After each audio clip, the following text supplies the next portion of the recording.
Thank you very much. So I'm 10 years old, and I'm playing outside with my twin brother.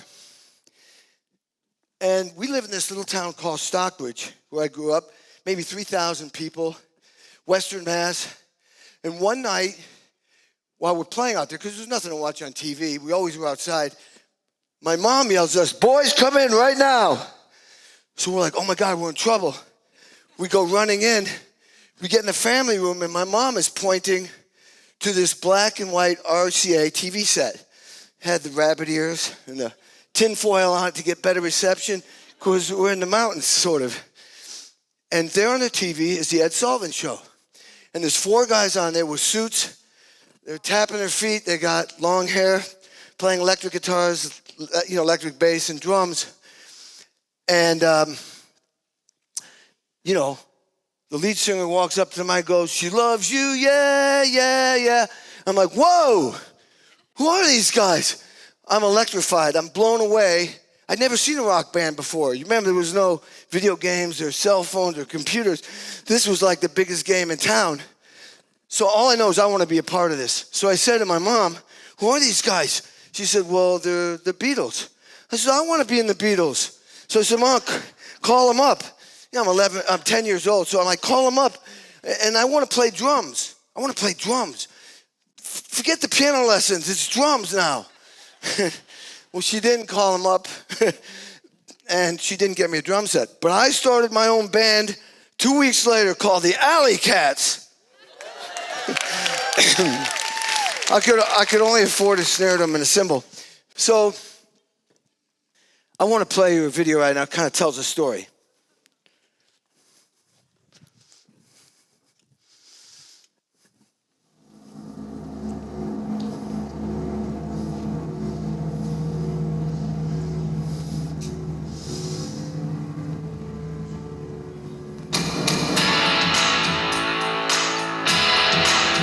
I was 10 years old, and I was outside playing with my brother. My mom screamed, "You gotta come and see what's on TV." So me and my brother came inside, and there were the Beatles on TV doing the Ed Sullivan Show.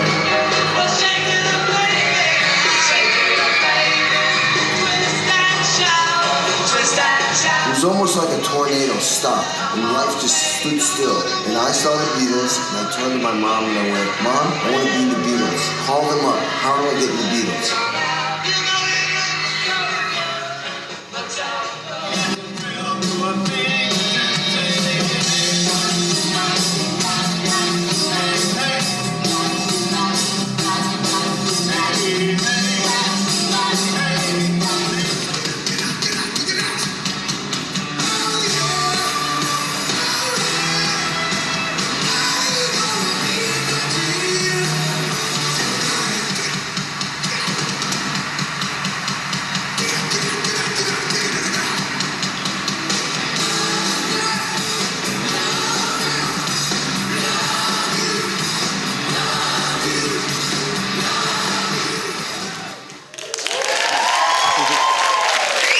All right, thank you.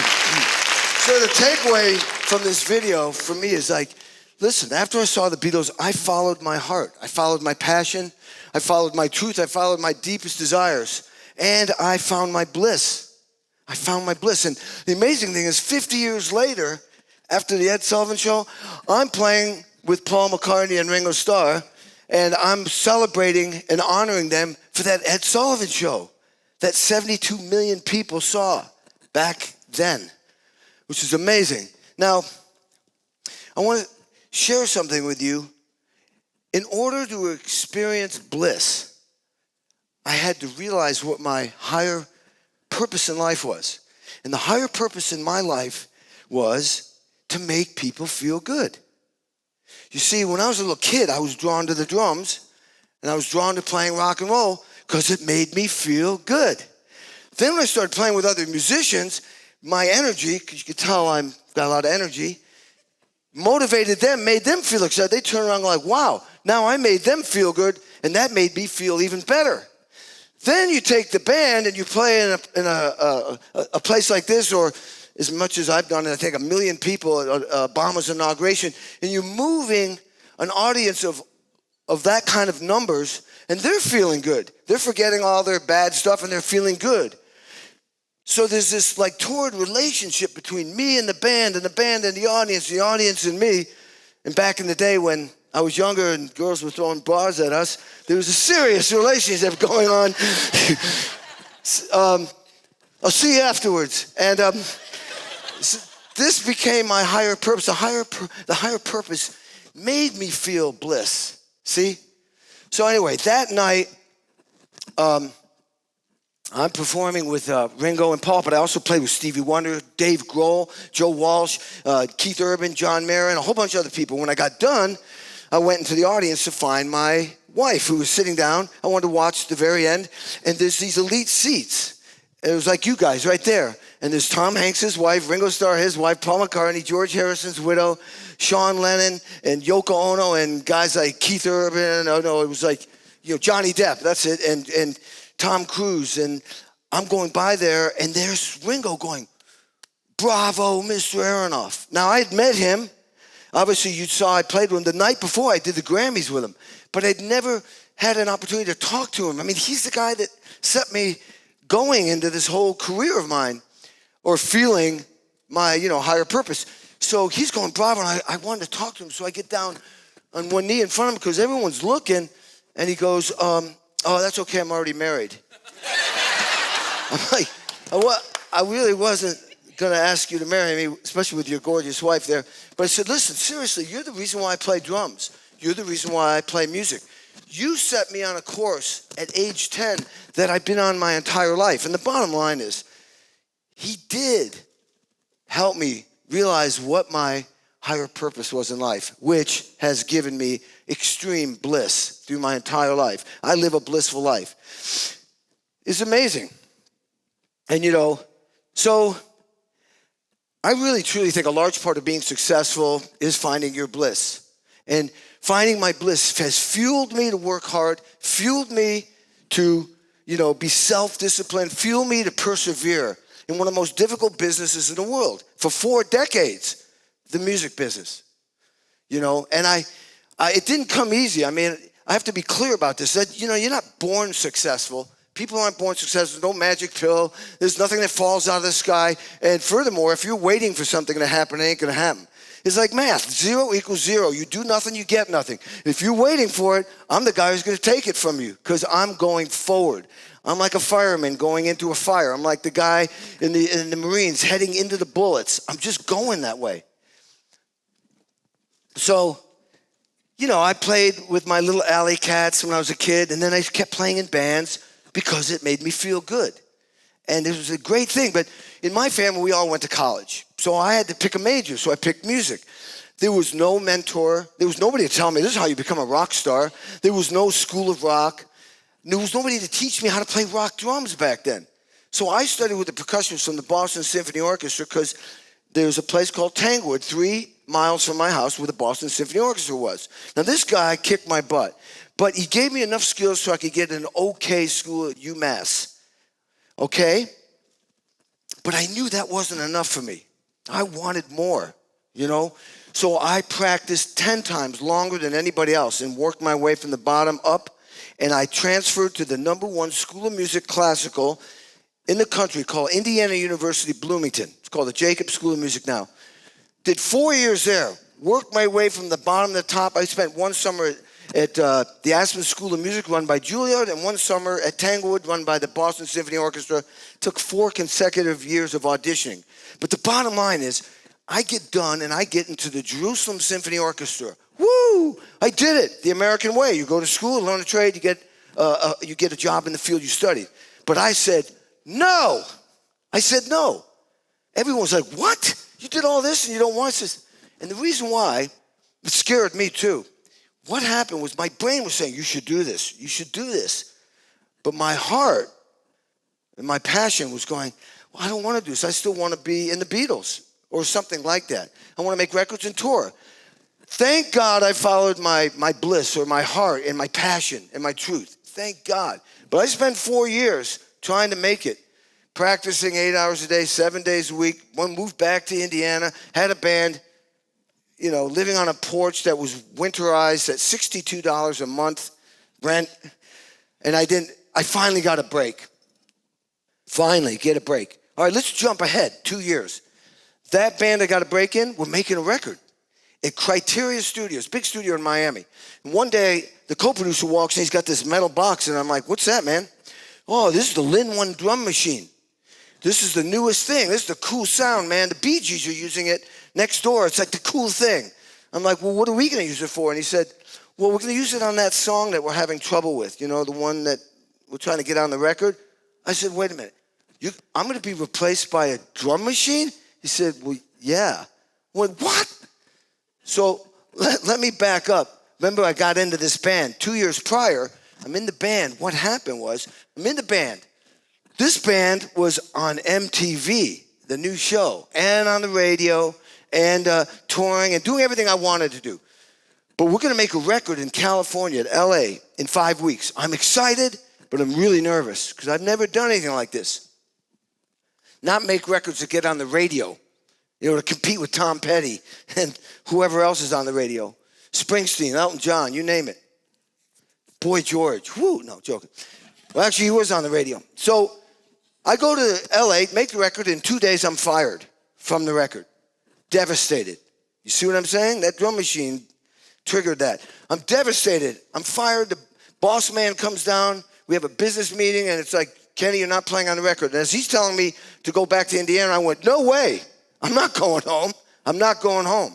That's like a boss saying you're fired, and you go, no, I'm not. I mean, but the thing is, he was going to take my bliss away. He was going to take my higher purpose in life. I wouldn't stand for it. No. I turned into a fight or fight. You have to understand, this was instinct. I'm like, no, I'm not going home. And now I'm scrambling. I'm going, well, am I still your drummer or what? And he goes, well, yeah, but you're not playing on the record. I says, well, then I'm going to go in the studio and watch those other drummers play my beats on the record, and then I'm going to learn from them. Yeah, I'm trying to figure it out, I'm going to learn from them, and I'll benefit. And you'll benefit because I'm your drummer, and you don't have to pay me. That was the deal breaker. As soon as I said, you don't have to pay me, this guy went, oh, perfect. I spent 4 weeks learning, observing, taking notes, because I didn't know what the purpose of a drummer is. Now, I ask drummers all the time. They never get it right. You know what the purpose of a drummer is when you're making a record? To get the goddamn record on the radio to be number one. It's not about your beat or how cool you are or about me. It's not about me at all. It's about you. It's about me serving the band, serving the artist, serving the song. What's right for the song to get it on the radio to be number one? Serving the record company, serving the musicians. When the record becomes number one, I just made millions and millions of dollars for the corporation. That's the bottom line. So I go home and I practice 8 hours a day, 7 days a week, completely revamp my whole business model. And I'm thinking I've got to learn how to serve the song. So let's go back to Miami 2 years later. I get to see this drum machine. I grab the manual. I'm gonna program this thing. I'm gonna be a part of this. Program this beat. After I learn it, it's like,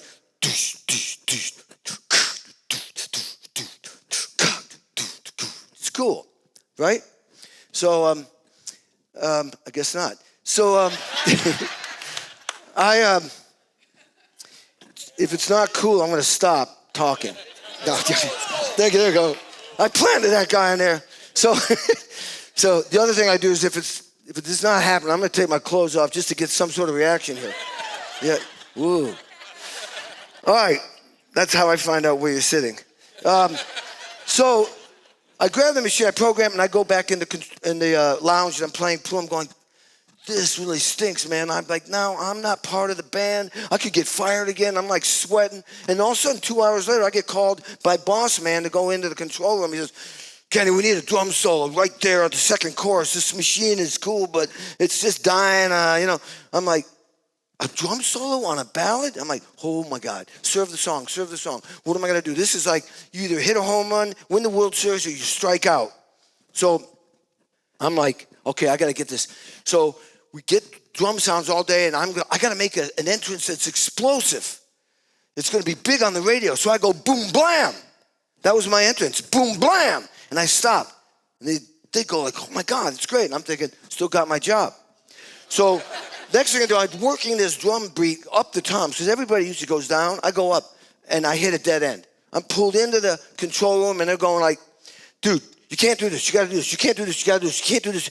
And my head's spinning with 8 people telling me what to do. Finally, I go, you dude, no matter what they tell you, you're going to have to save your butt. So I was 50 feet walking back to the drum set. I'm going, you could lose your job. 40 feet, what are you going to play? 30 feet, I don't know. 20 feet, you could lose your job, man. What are you going to do? 10 feet, you got to come up with something, save the day. 0 feet, I'm standing there looking at the drums, looking at them, looking at the drums, looking at them. I'm like, oh my God. And when bing, a light went on. And what happened was I took the same idea I was playing, but just shifted it. Just shifted a little bit. It's like looking at the same thing. Instead of throwing the baby out with the bathwater, you keep the baby, or do you keep the bathwater? One of the two you keep. And you then rework it. And I did. I just took the beat and moved it over, did a few little things, and all of a sudden it was like, yeah.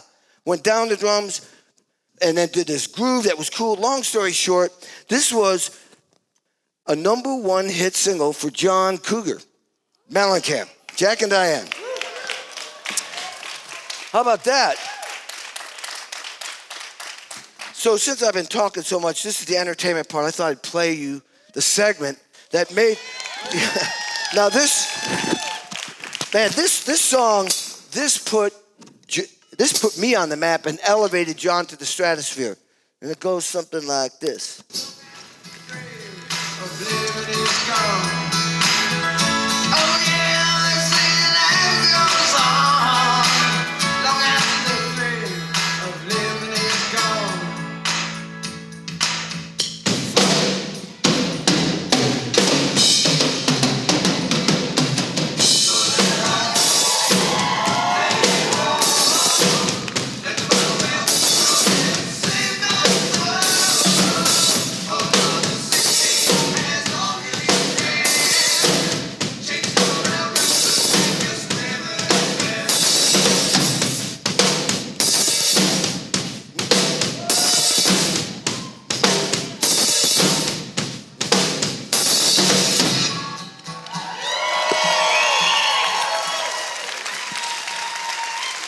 Thank you.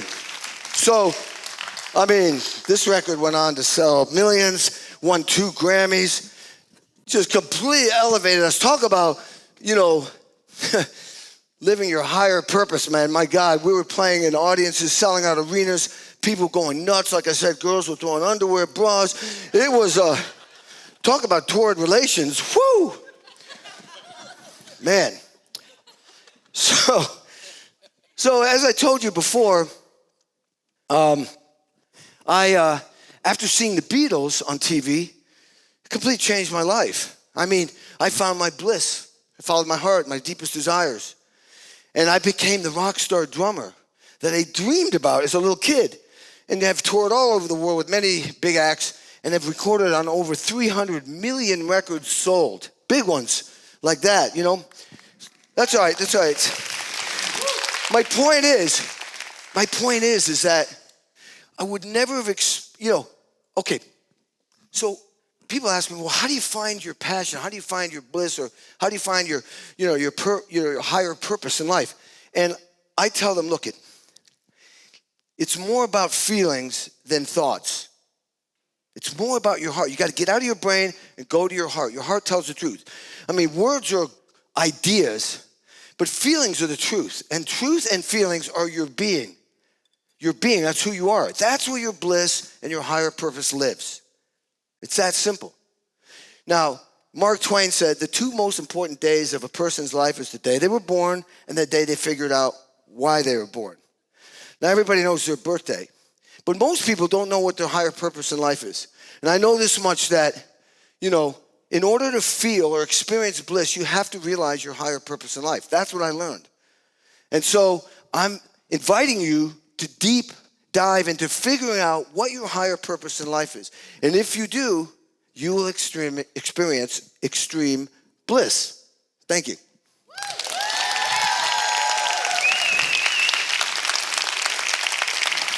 Okay, this is usually when when the rock band leaves the stage and then they keep applauding and then they come back on. Well, I'm not going to leave the stage. I'm going to play one. I'm going to play you one final little teeny piece. This was the most scary recording session of my life. It was with the Buddy Rich Big Band, and this is a sample of that song. And at the end, I look forward to meeting all of you. It's called Straight No Chaser. 2, 3, 4, 5, 5.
Thank you.